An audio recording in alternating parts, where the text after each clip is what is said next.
Hello everyone, and welcome back to my channel.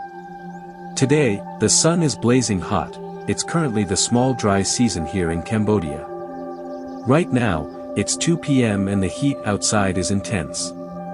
But even in this hot weather, I decided to head out to catch some fish and crabs for my meal today.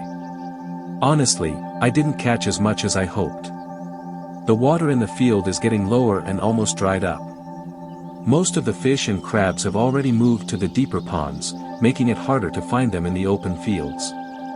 Still, this video is very special because I'll show you how we use a Khmer traditional fishing tool, a method that has been passed down from our ancestors.